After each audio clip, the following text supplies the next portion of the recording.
TNN TV की बैनुल-अक़वामी खबरों के साथ मैं हूं बुशरा खान। कैनेडियन हुकूमत के साफ ईंधन के ज़राए पर जाने के मंसूबे से पम्प की कीमत बढ़ेगी और इक़्तिसादी तरक्की पर मनफी असर पड़ेगा। मजीद जानते हैं इस रिपोर्ट में। कैनेडियन हुकूमत के साफ ईंधन के ज़राए पर जाने के मंसूबे से पम्प की कीमत बढ़ेगी और इक़्तिसादी तरक्की पर मनफी असर पड़ेगा। जुमेरात को जारी होने वाली रिपोर्ट में कनाडा के क्लीन फ्यूल रेगुलेशंस पर नजर डाली गई, जो 1 जुलाई से लागू होने वाले हैं। नए ज़वाबित के तहत ईंधन फराहम करने वालों को मुल्क में पेट्रोल और डीजल ईंधन की कार्बन की शिद्दत को बतदरीज कम करने की जरूरत होगी। पार्लिमानी बजट ऑफिसर का कहना है कि ज़वाबित के नतीजे में अगले 7 सालों में पेट्रोल और डीजल की कीमतों में 17 सेंट फी लीटर तक इजाफा होगा। अगरचा इस वक्त घरेलू बजट पर औसतन $573 लागत आएगी। वो कहते हैं कि ये मजमूई तौर पर मुल्क के मालियात पर एक छोटी सी हिट के मुतरादिफ है। $9 बिलियन या 2030 तक GDP का 0.3%, लिहाजा ये कोई बड़ा असर नहीं है। विफाकी कंजर्वेटिव पार्टी इन ज़वाबित को दूसरा कार्बन टैक्स करार दे रही है, जिसे कैनेडियन बर्दाश्त नहीं कर सकते। कंजर्वेटिव लीडर पियर पॉलिवर का कहना है कि 5 में से 1 कैनेडियन खाना छोड़ रहा है क्योंकि वो खाने की कीमत बर्दाश्त नहीं कर सकते। ताहम हर दूसरी पार्टी के अरकान पार्लियामेंट का कहना है कि मुतालियात से पता चलता है कि अगर हमने अमल नहीं किया तो मौसमियाती तब्दीली के असरात की कीमत इससे 10 गुना ज्यादा हो सकती है। कैनेडियन सूबे क्यूबेक में नमाज के कमरे पर पाबंदी के खिलाफ मुस्लिम ग्रुपों ने अदालत जाने का फैसला किया है। मजीद अहवाल इस रिपोर्ट में। कनाडा में नमाज के कमरे पर पाबंदी के खिलाफ मुस्लिम ग्रुपों ने अदालत जाने का फैसला किया है। क्यूबेक के मुस्लिम ग्रुप सूबाई हुकूमत को सरकारी स्कूलों में नमाज के कमरे पर पाबंदी पर हाल ही में अदालत में ले जा रहे हैं, ये दलील देते हुए कि ये हुक्म इम्तियाजी है और मजहब और अंजुमन की आज़ादी के चार्टर के हुकूक की खिलाफ वर्जी करता है। 5 मुस्लिम तंजीमों ने इस हफ्ते क्यूबेक सुपीरियर कोर्ट में अपना मुकदमा दायर किया, जिसमें इस पाबंदी पर अदालती नजरसानी और इसे गैर आईनी करार देने का मुतालबा किया गया। ये ग्रुप इस बात का फैसला भी मांग रहे हैं कि हुकूमत किस तरह सेकुलरिज्म और मजहबी गैर जानिबदारी के तस्वुर की तशरीह करती है। मुद्दई दरख्वास्त करते हैं कि रियासत की लापरवाही और मजहबी गैर जानिबदारी के उसूलों की तशरीह के बारे में एक एलानिया फैसला दिया जाए, ताकि इन उसूलों को अवामी मुकामात पर नमाज या दीगर मजहबी रसूमात पर पाबंदी लगाने के लिए इस्तेमाल न किया जा सके। वजीर तालीम बर्नार्ड ड्रेनवेल ने 19 अप्रैल को मॉन्ट्रियल के इलाके के कम अज कम 2 स्कूलों की जानिब से तलबा को नमाज के लिए स्कूल की जायदाद पर जमा होने की इजाजत देने की पाबंदी का हुक्म दिया। ड्रेनवेल ने कहा है कि नमाज के कमरों का तस्वुर क्यूबेक की सरकारी सेकुलरिज्म की पॉलिसी के खिलाफ है। इसकी हिदायत में कहा गया है कि स्कूल की जगह को हकीकत में और ज़ाहिरी तौर पर मजहबी इबादत जैसे कि खुली नमाज या इसी तरह के दीगर तरीकों के मकासद के लिए इस्तेमाल नहीं किया जा सकता। इस उसूल का इत्तलाक इब्तिदाई और हाई स्कूलों के साथ साथ पेशावराना स्कूलों और बालिगों के तालीमी मराकज़ पर होता है, जो अवामी निज़ाम के तहत आते हैं। ये प्राइवेट स्कूलों या मकामी स्कूल बोर्ड तक नहीं फैला हुआ है। ग्रीनवेल ने कहा कि वो नमाज पर मुकम्मल पाबंदी नहीं लगा सकते और जो तलबा नमाज पढ़ना चाहते हैं उन्हें एहतियात और खामोशी से करना चाहिए। मुस्लिम ग्रुप्स ने नोट किया कि उनके अकीदे के मुताबिक अरकान दिन में 5 वक्त नमाज अदा करें, बशमूल स्कूल के औकात के दौरान। फाइलिंग में कहा गया चूंकि ये हर किस्म की नमाज पर मुकम्मल पाबंदी है और चूंकि नमाज मुसलमानों के मजहबी अमल का एक लाजमी जुज़ है, इसलिए यह पाबंदी अफराद के एक गिरोह के साथ इम्तियाजी सलूक करती है और दूसरे गिरोहों को नुकसान पहुँचाती है। कनाडा ने रूस के खिलाफ नई पाबंदियों का ऐलान किया है, जब वजीर आज़म जस्टिन ट्रूडो हिरोशिमा में G7 लीडर्स के इजलास में शिरकत कर रहे हैं। मजीद तफसीलात इस रिपोर्ट में।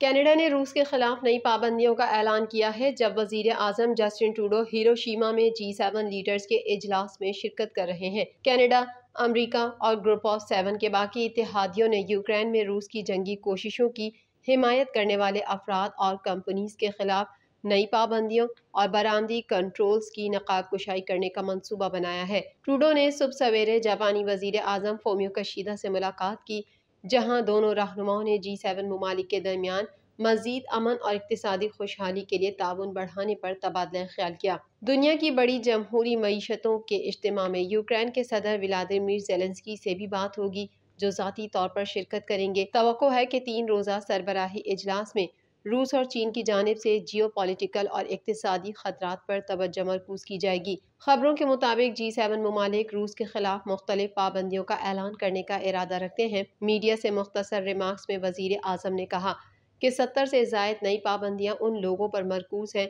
जो रूस की गैर कानूनी फौजी कार्रवाई की हिमायत कर रहे हैं और इंसानी हुकूक की खिलाफ वर्जियों में मुलविस हैं।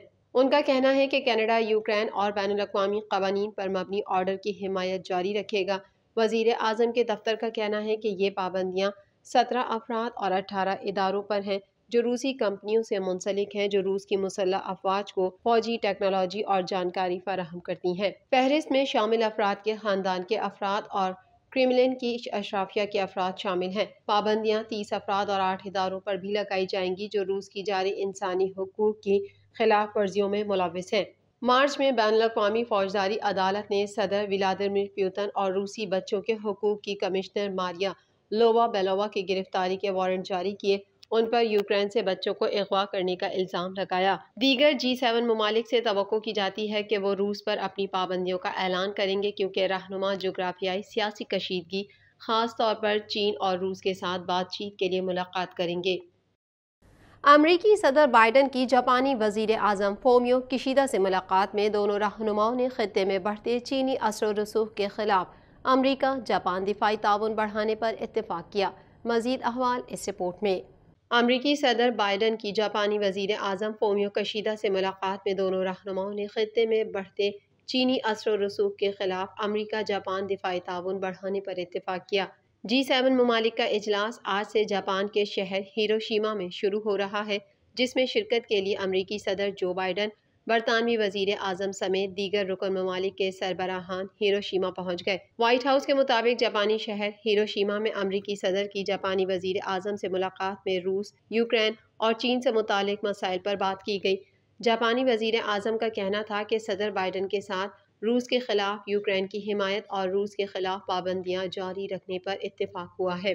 दोनों रहनुमाओं की मुलाकात में अमरीका जापान मुश्तरका मसाइल पर मिलकर काम करने पर जोर दिया गया और खित्ते में चीन के बढ़ते असर व रसूख पर भी तबादला ख्याल किया गया। दूसरी जानिब G7 रुकन ममालिक ने रूस की हीरो की तिजारत को निशाना बनाने के लिए नई पाबंदियां लगाने की तैयारियां कर ली हैं। अमरीका और यूरोपीय यूनियन ने रूस के खिलाफ पहले ही सख्त तरीन पाबंदियां आयद कर रखी हैं, मगर माहिरीन का कहना है कि मौजूदा पाबंदियों को बिलखुसूस तेल और तवानाई के शोबे में मजीद सख्त किया जाएगा। वाज़ेह रहे कि जापान के शहर हिरोशिमा में G7 इजलास 19 से 21 मई तक जारी रहेगा। शाम के सदर बशार अल असद अरब लीग के सरबराही इजलास में शिरकत के लिए सऊदी अरब के शहर जद्दा पहुँच गए हैं। मजीद अहवाल इस रिपोर्ट में। शाम के सदर बशार अल असद अरब लीग के सरबराही इजलास में शिरकत के लिए सऊदी अरब के शहर जद्दा पहुँच गए हैं। मकामी मीडिया के मुताबिक रवां माह काहिरा में अरब वज़ीर ख़ारजा ने शाम को अरब लीग का दोबारा हिस्सा बनाने पर इत्तेफाक किया था। ताहम अब की बरसों से जारी सिफारती तन्हाई का खात्मा हुआ है। शाम के सरकारी टेलीविजन के मुताबिक असद आज बरोज़ जुमा को होने वाले अरब लीग के सरबराही इजलास में शिरकत के लिए जद्दा के किंग अब्दुल अजीज़ बैनुल-अक़वामी हवाई अड्डे पर पहुंचे। अरब मीडिया के मुताबिक बशार अल असद जुमे को अरब लीग के सरबराही इजलास में शिरकत करेंगे। शाम को रवां माह 11 साल बाद इलाकाई तंजीम में बहाल किया गया था।